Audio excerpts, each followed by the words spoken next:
বান্দা যখন কোরআনুল কারীম তিলাওয়াত করতে থাকে তার চক্ষু শীতল হয়ে যায়, তার অন্তর শীতল হয়ে যায়।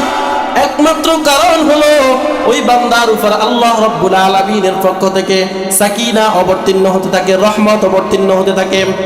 নবীর সাহাবী উসাইদ ইবনে হুযাইর রাদিয়াল্লাহু তাআলা আনহু একদিন গোড়ার আস্তা বলে তিনি ঘুমাইতেছিলেন, ঘুমানোর জন্য গিয়েছিলেন। রাত্রিবেলা উঠে তিনি বসে বসে কোরআনুল কারীম তিলাওয়াত করা শুরু করে দিলেন। তিনি যখন কোরআনুল কারীম তিলাওয়াত শুরু করলেন, দেখে তার পাশে থাকা ঘোড়াটা লাফালাফি করে।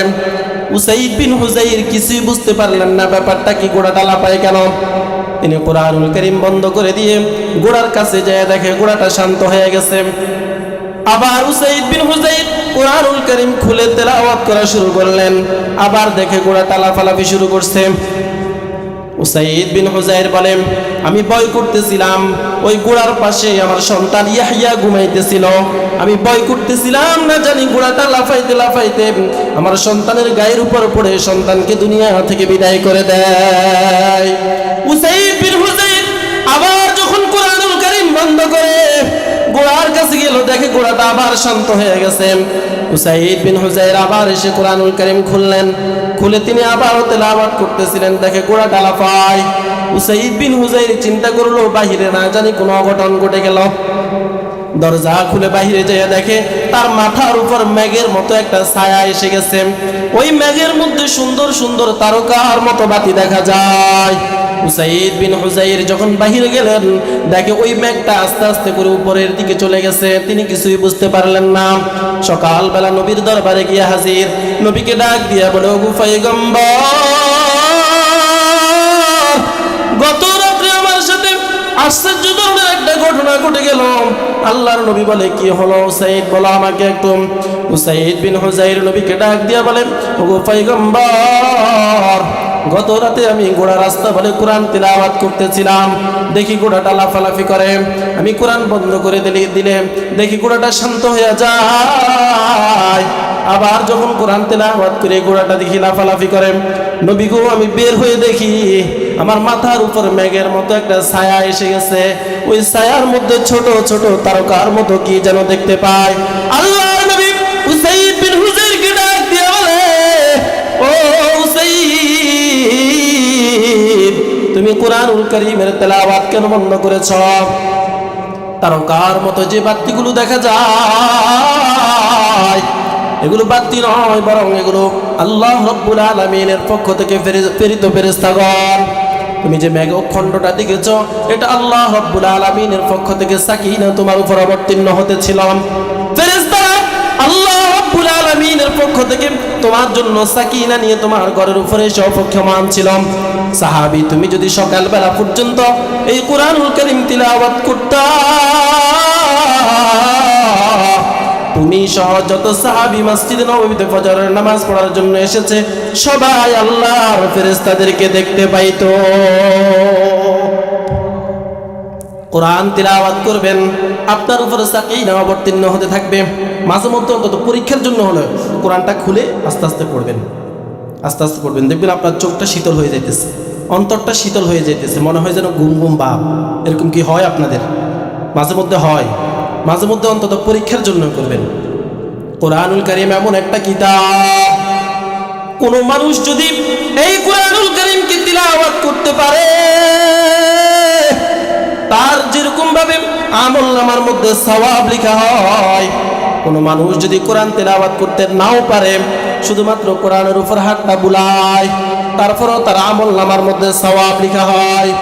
শুধু তাই নয়, কোন মানুষ যদি এই কোরআনুল কারীমের দিকে শুধু তাকাইয়া থাকে, ওই তাকানোর কারণে আল্লাহ রাব্বুল আলামিন তার আমলনামার মধ্যে সওয়াব লিখতে থাকে। এটা শুধু কোরআনের ক্ষেত্রে। পৃথিবীর অন্য যত কিতাবের কথা বলবেন আপনি, কোনো কিতাবের ভিতরে এরকম পাওয়া যায় না। আছে এরকম কোনো কিতাব?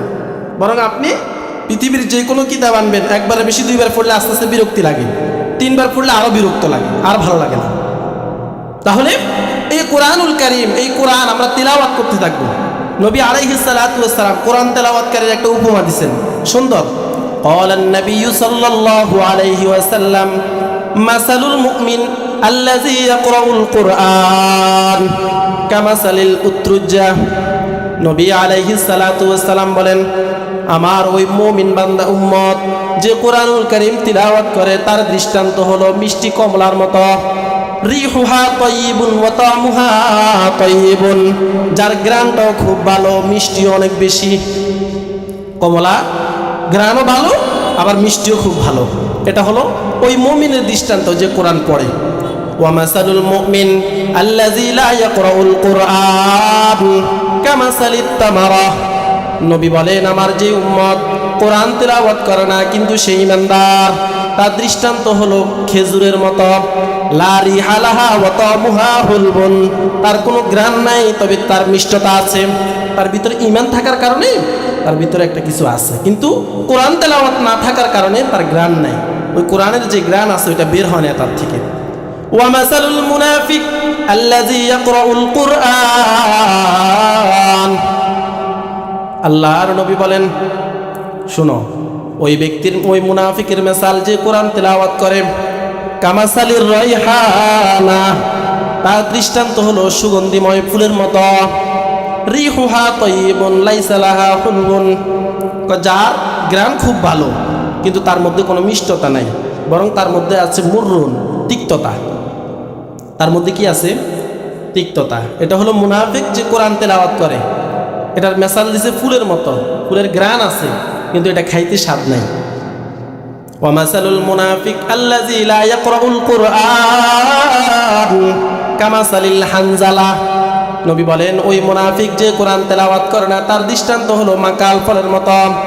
লা রিহা লাহা ওয়া তা'মুহা মুররুন, যার কোনো ঘ্রাণও নাই, যার মিষ্টিও তিতা, খাইতেও স্বাদ নাই, এটা তিতা। তাহলে দেখেন, আমরা মুমিন, আমরা আলহামদুলিল্লাহ সবাই মুমিন, কিন্তু কোরআন যদি আমরা না পড়ি তাহলে আমাদের কি থাকে? ওই সুগন্ধিটা বের হবে না, আমাদের দৃষ্টান্ত খেজুরের মতন হয়ে যাবে। আমরা চাই আমাদের দৃষ্টান্ত কমলা লেবুর মতো হোক, কমলার মতো হোক, মিষ্টি কমলা, সুগন্ধিময় কমলার মতো হোক। নবীজি এটা দৃষ্টান্ত দিলেন। তাহলে আমরা সবাই কোরআন পড়বো তো ইনশাআল্লাহ। এবার আসেন, আমাদের ছেলে সন্তানদেরকে আমরা যদি কোরআন পড়াই কি লাভ? قال النبي صلى الله عليه وسلم من قرأ القرآن وعمل بما فيه ألبس والداه تاجا يوم القيامة زوءه أحسن من زوء الشمس في بيوت الدنيا। আল্লাহর নবী বলেন, কোনো মানুষ যদি কোরআনুল কারীম তিলাওয়াত করে, ওয়া আমিলা বিমা ফীহি, এবং সেই অনুযায়ী আমল করে, আল্লাহ রাব্বুল আলামিন কাল ময়দানে মাহশরে তাদেরকে ওয়াজের মধ্যে একটা স্টেজের ব্যবস্থা করবেন। ওই স্টেজের ব্যবস্থা করে স্টেজের মধ্যে হাফেজে কোরআন, কোরআন তিলাওয়াতকারীর মা বাবাকে নূরের তাজ পরিয়ে দিবেন। আল্লাহর নবী বলেন, ও জগতের মানুষ, ওই নূরের তাজের আলোটা কেমন হবে জানো? জুহু আহসানু মিন জুইশ শামসি ফি বুয়ুতিদ দুনিয়া, বলে ওই নূরের তাজের আলোটা হবে দুনিয়ার যে সূর্য আছে ওই সূর্য থেকেও কয়েক গুণ বেশি হবে। আল্লাহর নবী এরপরে বলেন, শুনো দুনিয়ার মানুষ, ফামা যান্নুকুম বিল্লাযী আমিলা বিহাযা, এবার যে ব্যক্তি ওই অনুযায়ী, কোরআন অনুযায়ী আমল করে, তার ব্যাপারে তোমরা কি ধারণা করো? শুধুমাত্র আপনি আপনার সন্তানকে আপনি কোরআন শিক্ষা দেওয়ার কারণে, কোরআনের হাফেজ বানানোর কারণে ময়দানে মাহশারে আপনাকে এত মর্যাদা দিবেন।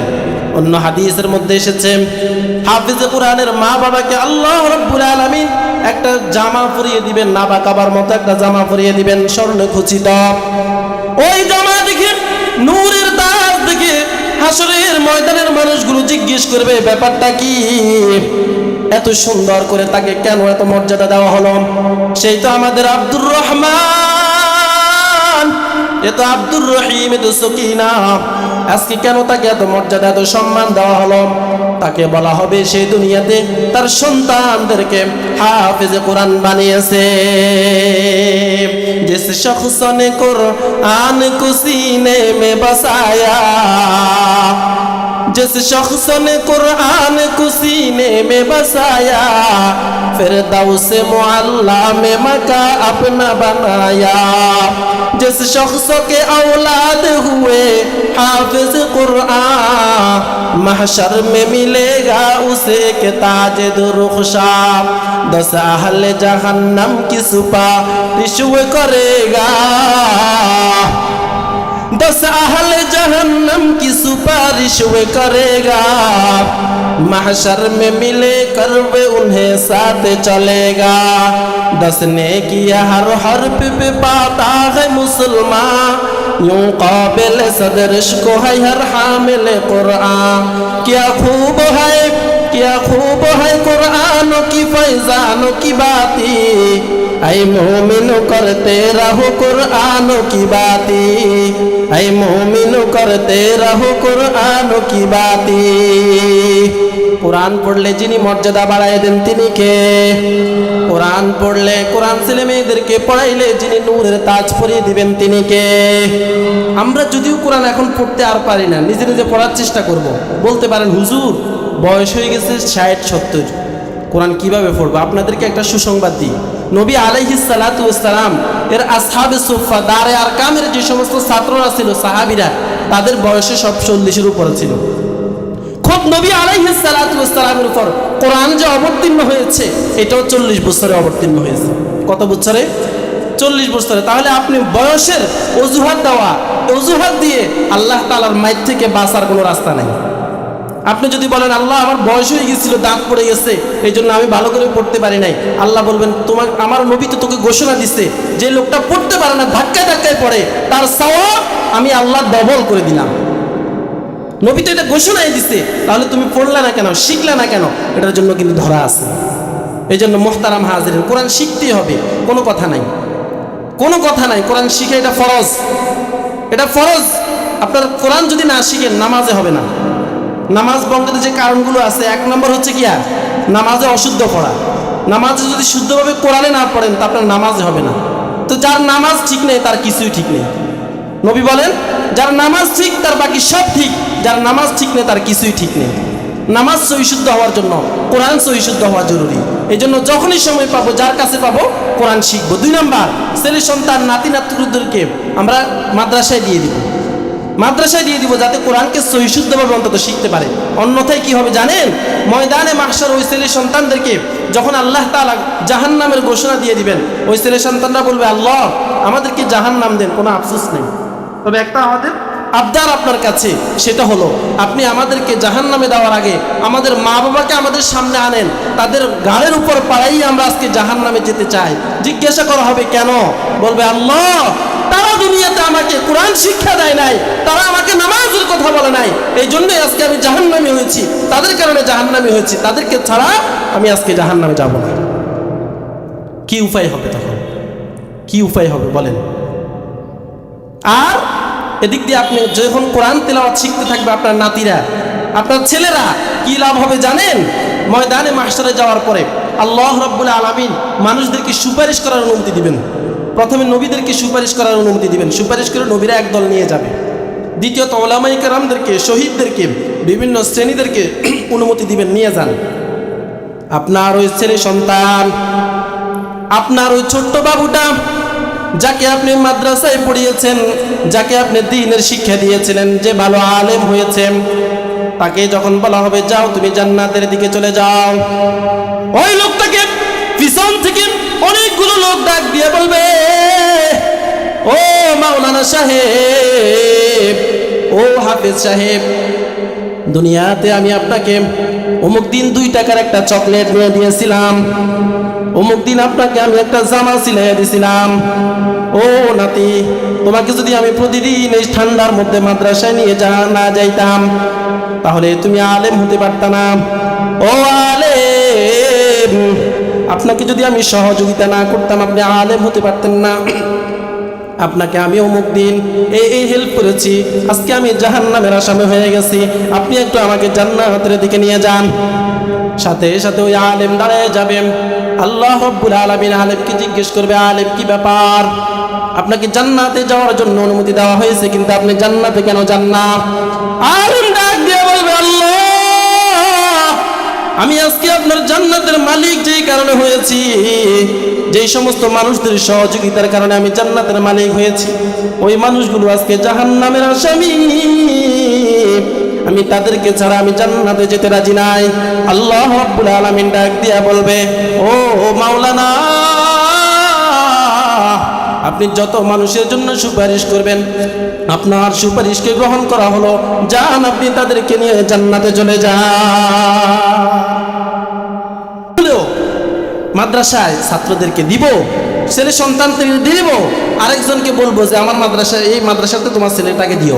অন্তত 3 জমাত কোরআন শিক্ষা দেওয়ার পরে তারপরে আপনি তাকে ডাক্তার, ইঞ্জিনিয়ার বানান, যা বানাবার বানান, অসুবিধা নেই। কারণ মুসলমানদের মধ্যে ডাক্তারও হইতে হবে, আমাদের চিকিৎসা না হয় করবে কি? মুসলমানদের মধ্যে ইঞ্জিনিয়ারও দরকার আছে, মুসলমানদের মধ্যে পাইলটেরও দরকার আছে, ড্রাইভারও দরকার আছে, সব কিছুর দরকার আছে। অন্তত কোরআন যাতে শিখতে পারে। কোরআন ছাড়া, কোরআনের বিকল্প কোনো রাস্তা নাই, কোরআন শিখতেই হবে, এটার বাহিরে মুসলমানের চলার কোনো জায়গা নেই। নবীজিকে আল্লাহ রাব্বুল আলামিন ওহী দেন, নবীজির সাথে আল্লাহর সম্পর্ক, প্রথম বার্তা সেটাই হলো কোরআন। ইকরা বিসমি রাব্বিকাল্লাযী খলাক। জিবরাইল আলাইহিস সালাতু ওয়াস সালাম সর্বপ্রথম যে বাণীটা নিয়ে নবীর দরবারে হাজির হয়েছেন সেটাই হলো কোরআন। নবীকে ডাক দিয়া বলে, ওগো পয়গম্বর, ইকরা, আপনি পড়তে থাকেন। নবী ডাক দিয়া বলে, মা আনা বিকরিন, আমি তো পড়তে জানি না। জিবরাইল আলাইহিস সালাতু ওয়াস সালাম নবীজিকে বুকে চাপ দিলেন, ছেড়ে দিলেন, ছেড়ে দিয়ে বলে, ইকরা, আপনি পড়েন। নবীজি বলে, মা আনা বিকরিন, আমি তো পড়তে জানি না। নবী আলাইহিস সালাতু ওয়াস সালামকে তৃতীয়বার জিবরাইল ডাক দিয়া বলে, নবী আপনি পড়েন এবার। নবী আলাইহিস সালাতু ওয়াস সালাম বলেন, মা আনা বিকরিন, আমি পড়তে জানি না। জিবরাইল এবার চাপ দিয়ে ছেড়ে দিয়ে বলে, ইকরা বিসমি রাব্বিকাল্লাযী খলাক। নবী আপনি পড়েন যিনি আপনাকে সৃষ্টি করেছে তার নামে। পড়তে হবে প্রভুর নামে, পড়ালেখা হবে প্রভুরটাই। আল্লাহ কি বলেন? আর রহমান আল্লামাল কুরআন খলাকাল ইনসান। আল্লাহ বলেন আমি রহমান, আমি দয়াময়। এরপরে আল্লাহ বলেন আল্লামাল কুরআন, আমি কোরআন শিক্ষা দিছি। কোরআন শিখিয়েছেন কে? প্রথম জিবরাইলকে দিছে, জিবরাইল মাধ্যমে নবীকে দিছে, নবী সাহাবায়ে কেরামদেরকে শিখাইছে। মূলত যিনি শিখাইছেন তিনি কে? আল্লাহ। এই জন্য বলেন আল্লামাল কুরআন, আমি কোরআন তোমাদেরকে শিক্ষা দিয়েছি।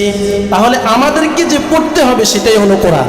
পড়তে হবে রবের দেওয়া বাণী, পড়তে হবে রবের পরিচয় পাওয়ার যে লাইন, ওই লাইনটা পড়তে হবে।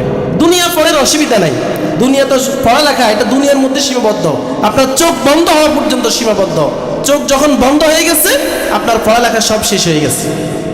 কিন্তু কোরআনের পড়া, দ্বীনের পড়া, ওয়াহির পড়া, এটা এমন একটা পড়া, আপনি দুনিয়াতে কিছু পাইলে তো পাইলেন, অসুবিধা নাই, আখিরাতে আপনার জন্য অফুরন্ত নিয়ামতের ব্যবস্থা আল্লাহ তাআলা রেখেছে। হাফেজে কোরআনকে আল্লাহ রাব্বুল আলামিন বলবেন, ইকরা ওয়ারতাকি। يقال قال النبي صلى الله عليه وسلم يقال لصاحب القرآن اقرأ وارتقي ورتل كما كنت ترتل في الدنيا فإن منزلتك عند آخر آية تقرأها। আল্লাহর নবী বলেন, কাল ময়দানে মাহশরে আল্লাহ রাব্বুল আলামিন সাহেবে কোরআনকে ডাক দিয়া বলবেন, ইকরা ওয়ারতাকি, তুমি পড়তে থাকো আর জান্নাতের সিঁড়িগুলো বেয়ে চড়তে থাকো উপরের দিকে। ফাইন্না মানজিলাতাকা ইনদা আখিরি আয়াতিন তাকরাউহা, তোমার পড়া যেখানে শেষ হবে তোমার জান্নাতের তালাও সেখানে শেষ হবে। প্রতি আয়াতের বিনিময় একটা একটা করে জান্নাতের তালা আল্লাহ তাআলা বাজেট করে রেখেছেন। যদি কোনো মানুষ 6236টা আয়াত পড়তে পারে, অর্থাৎ পুরো কোরআন পড়তে পারে, তাহলে সে 6236টা তালার মালিক হয়ে যাবে। এবার চিন্তা করে দেখেন আপনি কতটুকু মুখস্থ করবেন। যত মুখস্থ করবেন তত আয়াতের বিনিময়ে আপনার জান্নাতের একটা একটা করে তালার মালিক হয়ে যেতে পারবেন। কোনো চিন্তা নাই, কোনো টেনশন নাই। পড়ছেন বলবে ইকরা ওয়ারতাকি ওয়ারতাকি ওয়ারতাকি, পড়ো আর চড়তে থাকো, পড়তে থাকো, চড়তে থাকো। মুহতারাম হাজরিন, এই জন্য কোরআনের সাথে সম্পর্ক রাখবো, কোরআন পড়বো। আল্লাহ তাআলার নবী বলেন, قال النبي صلى الله عليه وسلم إن لله أهلين من الناس আল্লাহর নবী বলেন আল্লাহ তাআলার আহাল একদল আছে, আল্লাহ তাআলার পরিবারের লোক দল একদল আছে মানুষদের মধ্যে। ইলা ইয়া রাসূলুল্লাহি মানহুম, সাহাবায়ে কেরাম জিজ্ঞেস করেন তারা কারা গো আল্লাহর রাসূল? আল্লাহর নবী ডাক দিয়ে বলেন ক্বালা আহলুল কুরআনি আহলুল্লাহি ওয়া খাসাতুহু। আল্লাহর নবী ডাক দিয়ে বলেন যারা আহলুল কুরআন তারাই হলো আল্লাহ তাআলার আহাল। আহলুল কুরআন কারা? সাহাবে কোরআন কারা? এক নাম্বার সাহাবে কোরআনের বৈশিষ্ট্য, আহলুল কোরআনের বৈশিষ্ট্য যারা কোরআনকে সহিশুদ্ধভাবে পড়বে, তেলাওয়াত করবে। দুই নম্বর যারা এই কোরআনকে বুঝার চেষ্টা করবে আস্তে আস্তে করে এবং এই কোরআন অনুযায়ী পুরো জিন্দিগিটা চালাইবে, তাদেরকে আহলুল কোরআন বা সাহিবুল কোরআন বলা হয়। কথা কি বুঝে এসছে? শুধু কোরআন পড়লাম এরপরে ভুলে গেলাম, এরপরে নিজের মতো করে চললাম, এটা হলো কিন্তু কোনো লাভ নেই, এটা হলো কোনো লাভ হবে না। বরং ময়দানে মাহশারে আল্লাহ রাব্বুল আলামিন এটার জন্য জিজ্ঞেস করবে আপনি এটা কেন ভুলে গেলেন, ভুলে গেলা কেন? এটার জন্য অবশ্যই আল্লাহ তাআলার কাছে জবাবদিহি আছে। তবে হ্যাঁ, যদি আপনি পড়েন কিন্তু তারপরে ভুলে যান তাহলে আবার কোনো সমস্যা নেই। নবী কিন্তু বলেছে শুনো, কয় কোরআনুল কারীমটা কেমন জানো? কয় এটা হচ্ছে রশিওয়ালা উটের মতো, রশি থেকে উটকে ছেড়ে দিলে যেভাবে দ্রুত সে পালাইয়া যায়, তদ্রূপভাবে এই কোরআনকে যখন তুমি পড়বা না তখন কোরআনটাও তোমার সিনা থেকে এভাবে দ্রুত পালিয়ে যায়। কয় জন্য কোরআনকে শুধু পড়তে থাকো। নবী আলাইহিস সালাতু ওয়াস সালাম প্রতি রমজানে জিবরাইল আলাইহিস সালাতু ওয়াস সালামের সাথে এই কোরআন একবার মুদারাসা করতেন।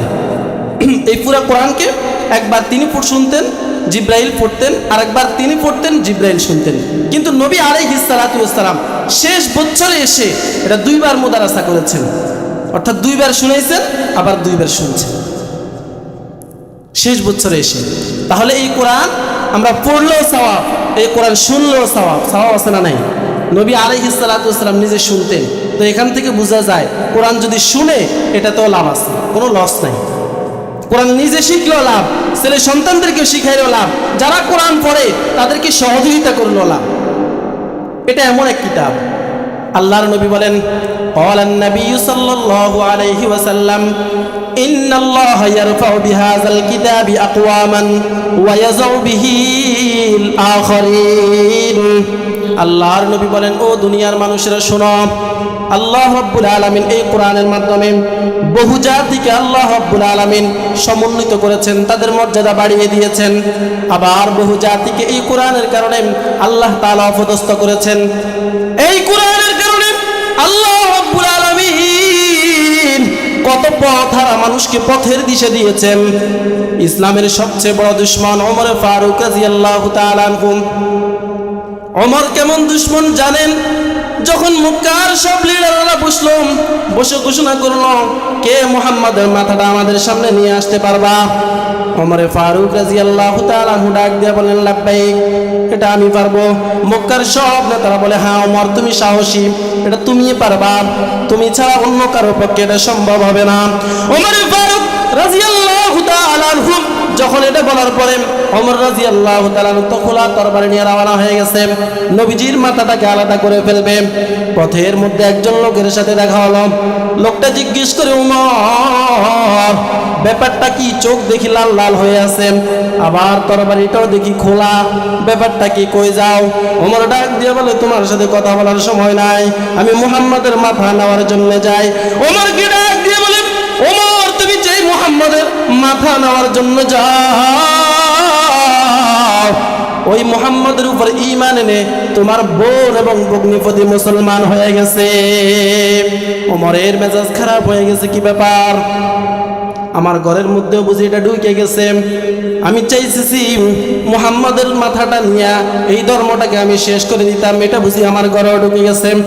ওমর ফারুক রাদিয়াল্লাহু তাআলা আনহু ঘরের দরজায় গিয়ে দাঁড়ায় আছে। দেখে যে হযরত খাব্বাব ইবনুল আরত রাদিয়াল্লাহু তাআলা আনহু তার বোন এবং ভগ্নিপতিকে কোরআনুল কারীমের তিলাওয়াত শিখাইতেছে। ওমর ফারুক রাদিয়াল্লাহু তাআলা আনহু দরজায় গিয়ে নক দিলেন, আওয়াজ দিলেন, দরজা খুলেন। খাব্বাব ইবনে আরত ভিতরে ঢুকে গেছে, লুকিয়ে গেছে। বোন ভগ্নিপতি এরা ভয়ে থরথর করে কাঁপতেছে, কি জানি আজকে হয়ে যায়। দরজা খোলার সাথে সাথে ওমর ডাক দিয়া বলে, বোন, শুনলাম নাকি তুমি মুহাম্মাদের ধর্মের উপরে ঈমান এনেছো, মুহাম্মাদের উপরে ঈমান এনেছো। বোন ফাতেমা ডাক দিয়া বলে, হ্যাঁ, আমি মুহাম্মাদের উপরে ঈমান এনেছি, শুধু আমি নয়, আমার স্বামী সহ সবাই আমরা ঈমান এনে মুসলমান হয়ে গেছি। ওমর ফারুক ডাক দিয়া বলে, বোন, ভালো ভালো বলতেছি, মুহাম্মাদের ধর্মটা ছেড়ে দাও, না হলে তোমাদের কপালে কি দুর্গতি আছে এটা তোমরা ভালো করে জানো। বোন ফাতেমা ডাক দিয়া বলে, যেই ধর্ম একবার অন্তরের ভিতরে ঢুকেছি ওই ধর্মটা তো আর বের করতে পারবো না। ওমর ফারুক রাদিয়াল্লাহু তাআলা আনহু বারবার অনুরোধ করার পরে যখন বোন বগ্নিপতি রাজি হয় না, ওমর ফারুক রাদিয়াল্লাহু তাআলা আনহু তার বগ্নিপতিকে মারতে মারতে রক্তাক্ত করে ফেললেন। বোন সামনে গিয়ে দাঁড়ায় গেছে, ভাই, আপনি মারতে মারতে আমাদেরকে, আপনার তরবারি দিয়ে মারতে মারতে এমন জায়গায় পর্যন্ত যেতে পারবেন, আমাদেরকে দুনিয়া থেকে বিদায় করতে পারবেন, কিন্তু যেই অন্তরের ভিতরে কোরআন, কিন্তু যেই অন্তরের ভিতরে নবীর ঈমান ঢুকেছি, নবীর মহব্বত ঢুকেছি, ওই অন্তর পর্যন্ত আপনার এই ধারালো তরবারিটা পৌঁছাতে পারবে না।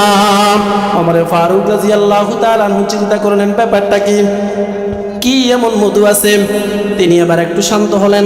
শান্ত হইয়া বোনকে জিজ্ঞেস করে, বোন, তোমরা কি কোরআন পড়েছো আমাকে একটু শোনাও, কি বাণী শুনেছো পড়েছো আমাকে একটু শোনাও।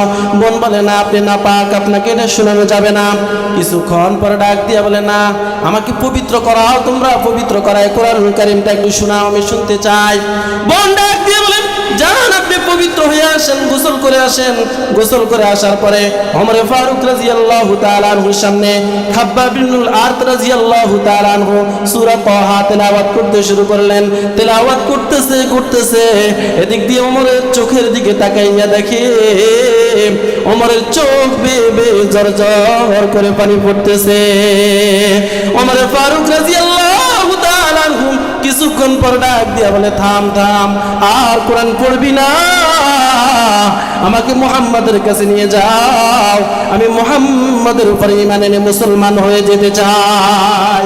এদিকে আমার নবী দারে আর কামের মধ্যে আল্লাহ রাব্বুল আলামিনের কাছে হাত তুলে দোয়া করেন, আল্লাহুম্মা আইজ্জিল ইসলাম বিআহাদিল উমরাইন, আল্লাহ আপনি ইসলামকে সম্মানিত করেন, শক্তিশালী করেন দুই ওমরের যে কোনো এক ওমর দ্বারা। ওমর ফারুক রাদিয়াল্লাহু তাআলা আনহুকে নিয়ে বোন রওনা হয়ে গেলেন নবীজির দরবারে। কিছু দূর যাওয়ার পরে যখন সাহাবায়ে কেরাম দেখতেছে ওমর ফারুকের হাতের মধ্যে খোলা তরবারি, সাহাবায়ে কেরাম এমনকি নবীজির চাচা হামজা রাদিয়াল্লাহু তাআলা আনহু নবীজিকে ডাক দিয়া বলে, ওগো পয়গম্বর, ওমর খোলা তরবারি নিয়ে আসতেছে, সে আপনার মাথাটা আলাদা করে ফেলবে। মক্কার কাফিররা ঘোষণা দিয়েছে, মুহাম্মাদের মাথা যে নিয়ে আসতে পারবে তাকে পুরস্কার দেওয়া হবে। ওমর ফারুক আপনার মাথাটা নেওয়ার জন্য আসে। আল্লাহর নবী সাহাবীদেরকে ডাক দিয়া বলে, ও সাহাবীরা, ওমরকে বাধা দিবা না, বরং দরজাটা খুলে দাও। ওমর সে আমার মাথা নেওয়ার জন্য আসে না, বরং তার মাথাটা আমার কাছে দেওয়ার জন্য আসতেছে। ওমর ফারুক রাদিয়াল্লাহু তাআলা আনহু যখন দরজা দিয়ে ঢুকে নবী আলাইহিস সালাতু ওয়াস সালামের সামনে বসে নবীকে ডাক দিয়া বলে, ও পয়গম্বর, বেয়াদবি মাফ করবেন, আপনার সাথে বেয়াদবি হয়ে গেছে, আমি আপনার মাথাটা নেওয়ার জন্য এসেছি নবী গো, কিন্তু আমি এখন আর আপনার মাথা নেওয়ার জন্য আসি না, বরং আমি আমার মাথাটা আপনার কাছে দেওয়ার জন্য আসি। এমন মর্যাদা ওই ওমর ইসলামের দুশমন, কিন্তু তার কেমন মর্যাদা। নবী আলাইহিস সালাতু ওয়াস সালাম ওমরের ব্যাপারে বলেন, লাউ কানা বাদি নবিয়্যুন লাকানা ওমর, আমার পরে যদি কেউ নবী হইতো, নবী হইতো, তাহলে সেই হইতো একমাত্র ওমর। চিন্তা করে দেখছেন যে ওমর ইসলামের এত বড় শত্রু ছিল, নবীজির মাথা নেওয়ার জন্য যায়, শুধুমাত্র কোরআনের তিলাওয়াত শুনে, কোরআনের আকর্ষণের কারণে তার অন্তরটা এত পরিবর্তন হয়ে গেছে, তার মাথাটা আল্লাহ নবীর কাছে দিয়ে দিছে। এটাই হলো কোরআন, এটাই হলো কোরআন, যে কোরআনের তেলাওয়াত শুনে তার ভিতরে একটা আকর্ষণ করে। মক্কার সব কাফেরেরা ঘোষণা দিল, এ ভালো করে শোনো, আজকে থেকে কেউ মুহাম্মাদের বাণী শুনতে যাইবা না, মুহাম্মাদের ধারে কাছেও যাইবা না, এটা হলো একটা পাগল, আমাদের মক্কার মধ্যে একটা পাগল এসেছে, তার কাছে কেউ যাইবা না, সাবধান। আবু জাহাল ঘোষণা দিল, আজকে থেকে কেউ যাইবা না। উতবা সাহেবা সবগুলো ডাক দিয়া বলে, নেতাজি ঠিক আছে, আজকে থেকে আমরা আর কেউ মুহাম্মাদের কাছেও যাইব না। রাত্র যখন গভীর হয়ে যায়, মনটা তো মানে না, মুহাম্মদ কি যেন পড়ে, এত মধুর, এত ভালো লাগে, এত মজা লাগে, অন্তরটা প্রশান্ত হয়ে যায়। রাত্র যখন গভীর, আবু জাহেল উতবা সাহেবা সবগুলো আস্তে আস্তে রওনা হয়ে গেছে। আমার নবী তাহাজ্জুদের মুসল্লায় দাঁড়াইয়া দাঁড়াইয়া দাঁড়াইয়া কোরআনুল কারীমের তিলাওয়াত করতেছে। এদিক দিয়ে আবু জাহেল উতবা সাহেবা সবগুলা নবীজির ঘরের কর্নারে কর্নারে দাঁড়াইয়া কোরআনুল কারীমের তিলাওয়াত শুনে। কিছুক্ষণ পরে যখন আলো হয়ে গেছে, এবার একটার একটা জিজ্ঞেস করে, কি কালকে ঘোষণা দিলাম কেউ আসবে না, আজকে কেন আসছো? উতবাকে জিজ্ঞেস করে, তুমি কেন আসছো? উতবা বলেন, নেতা নিষেধ করেছে, দেখতে আসছি কেউ আসছে কিনা। সাহেবাকে জিজ্ঞেস করে, তুমি কেন আসছো? বলেন, নেতাজি নিষেধ করছে, কেউ আসছে কিনা একটু দেখতে আসলাম। আবু জাহেল ডাক দিয়ে বলে, সাবধান, আগামী কালকে থেকে আর কেউ আসবে না। আমি সবার রূপটা বুঝতে পেরেছি, সাবধান, আগামী কালকে থেকে আর কেউ দেখতেও আসবে না, কাউকে দেখার অনুমতিও নাই। পরের দিন এবার আবার যখন রাত্র গভীর হয়ে গেছে, সাহেবা চিন্তা করে, আজকে তো আর কেউ যাবে না, নেতা নিষেধ করে দিয়েছে। উতবা চিন্তা করে, আজকে তো আর কেউ যাবে না, যেহেতু নেতা নিষেধ করে দিয়েছে। সবাই চিন্তা করতেছে আজকে তো আর কেউ যাবে না। কিন্তু পরের দিনও যখন রাত্রটা গভীর হয়ে গেছে, আমার নবীর তেলাওয়াত শোনা ছাড়া কারো ঘুম হয় না। সবগুলা নবীর ঘরের কাছে যাইয়া কানটা লাগাই তেলাওয়াত শুনে। আস্তে আস্তে করে যখন দ্বিপহর হয়ে গেল, দিন হয়ে গেল, এবার একটা আরেকটাকে জিজ্ঞেস করে, ব্যাপারটা কি, আজকে কেন আসছো? সাহেবাকে জিজ্ঞেস করে, তুমি কেন আসছো? আজকে আর কোনো জবাব নাই। উতবাকে জিজ্ঞেস করে, তুমি কেন আসছো? বলে, কোনো জবাব নাই। এবার যখন একজন একজন করে সবাইকে জিজ্ঞেস করা হলো, সবাই কোনো জবাব নাই। আবু জাহেল ডাক দিয়ে বলে, শোন শোন, আমি ভালো করে বুঝি, মুহাম্মাদের তিলাওয়াতটা এত মজা, মুহাম্মাদের তিলাওয়াতটা এত মধুর, এটা যতই শুনি ততই ভালো লাগে। তবে আমরা শুনলেও মক্কার কোনো মানুষকে আজকে থেকে বলবা না আমরা যে মুহাম্মাদের তিলাওয়াতটা গোপনে গোপনে শুনি। সাবধান, এটা কারোর বলিও না, বললে কিন্তু আমাদের নেতাগিরি টেতাগিরি সব ছুটে দেবে। কথা বুঝেন নাই? এখনো বহু মানুষ আছে শুধু ক্ষমতার ভয়, শুধু নেতাগিরি ছুটে যাওয়ার ভয়, কোরআন অনুযায়ী নিজের পরিবার, নিজের সমাজ, রাষ্ট্র চালাইতে রাজি নেই। আছে না এরকম মানুষ? চিন্তা করে, যদি কোরআন অনুযায়ী চালাই তাহলে তার আমাদের দুর্নীতি চলবে না। এই জন্য বলতে থাকে, কোরআনের সাথে রাজনীতির সম্পর্ক নাই, কোরআনের সাথে অমুকের সম্পর্ক নেই, কোরআন অনুযায়ী রাষ্ট্র চালাবেন না, কোরআন অনুযায়ী, কোরআনের মধ্যে কোনো রাজনীতি নেই, অতএব রাজনীতি নিয়ে কথা বলবেন না। অনেকে এটা বলে, কিন্তু আমার নবী মক্কায় 13 বছর ছিলেন, কিন্তু মদিনায় যাওয়ার পরে তিনি 10 বছর রাষ্ট্রপ্রধান ছিলেন নাকি ছিলেন না?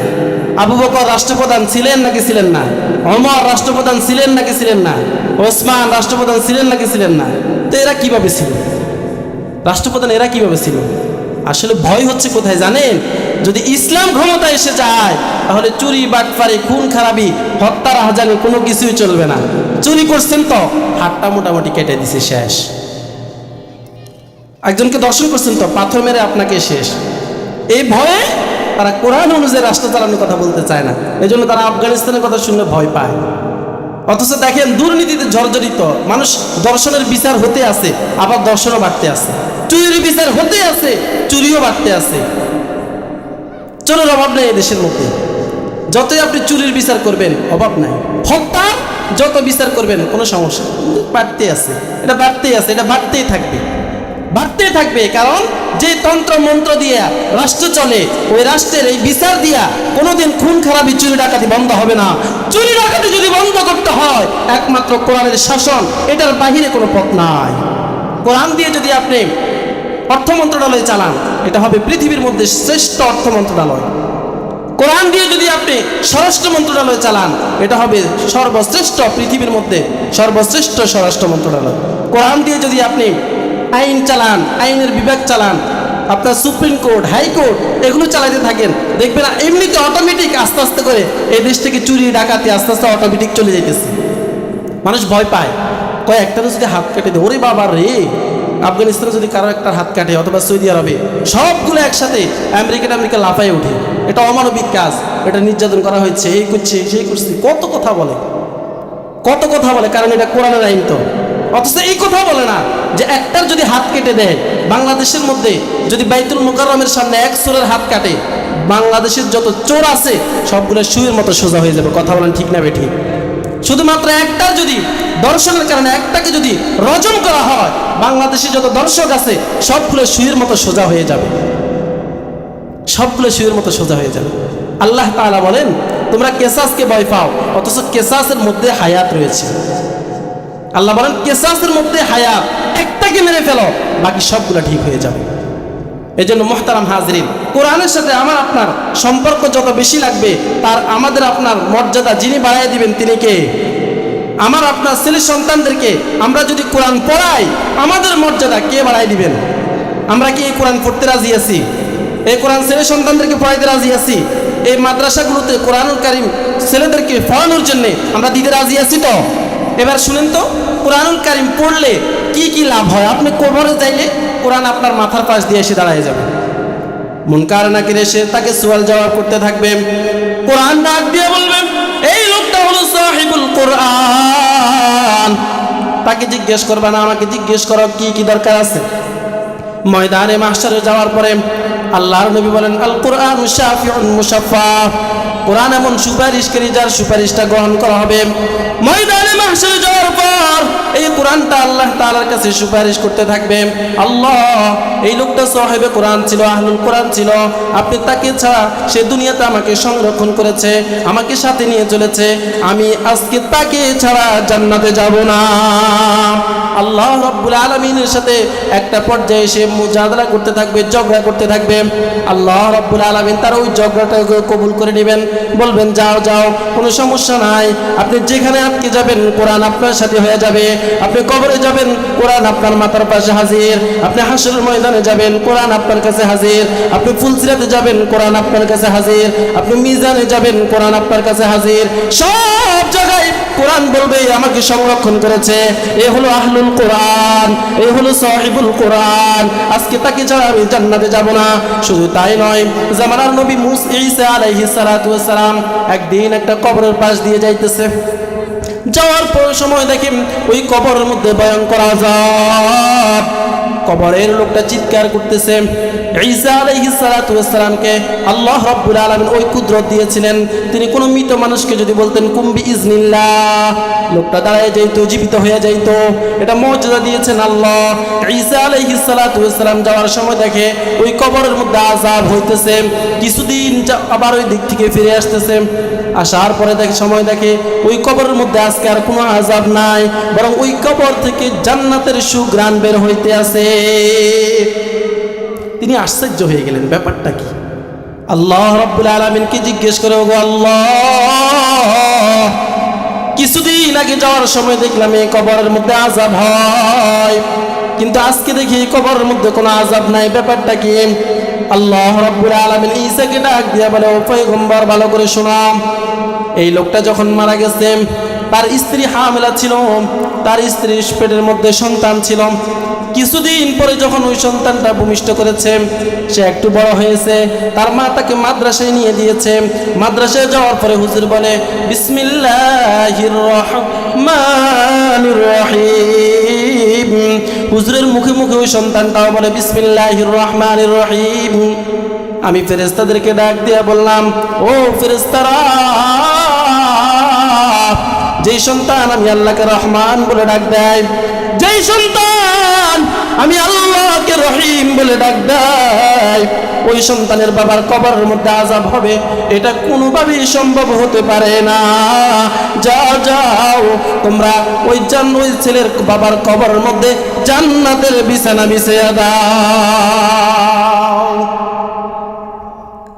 আপনার সন্তান কোরআন পড়ে, এখানে কবরের মধ্যে আপনার জান্নাতের বিছানা বিছিয়ে দেন। এই মর্যাদা যিনি দেন তিনি কে? যিনি দেন তিনি কে? এই জন্য সাহিবুল কোরআন, আহলুল কোরআন এবং কোরআনওয়ালাদের বাবা, কোরআনওয়ালাদের দাদা, এটা হইতে রাজি আছি তো? এরপরে কোরআন শিখানোর পরে এবার আপনার যেদিকে মন চায় দিকে দেন, কোনো অসুবিধা নেই।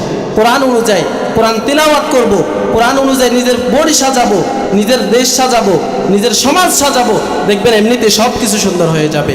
আল্লাহু রাব্বুনা মুহাম্মাদ নাবিয়ুনা নাহনু মুতিউহুমা নাহনু কুল্লুন হিজবুল্লাহ লা নাখাফু ইল্লাল্লাহ ওয়া তাসিম বিহাবলিল্লাহ নুকিমু ফি দীনিল্লাহ আল জিহাদ সাবিলুনা আল জিহাদ সাবিলুনা লাইসাল মুলকু লিজ-জালিম ওয়ালাল মুলকু লিল-খাইন লা নাখাফু আমেরিকা ওয়া লা নাখাফু ইন্ডিয়া ইলাউদ্দিন কসদুনা আল্লাহু রাব্বুনা মুহাম্মাদ নাবিয়ুনা নাহনু মুতিউহুমা নাহনু কুল্লুন হিজবুল্লাহ নাহনু কুল্লুন যুল ইসলাম কানুনুহু আল কুরআন ক্বালা আল্লাহু ফিল কুরআন আল মুলকু লির-রহমান আল মুলকু লির-রহমান।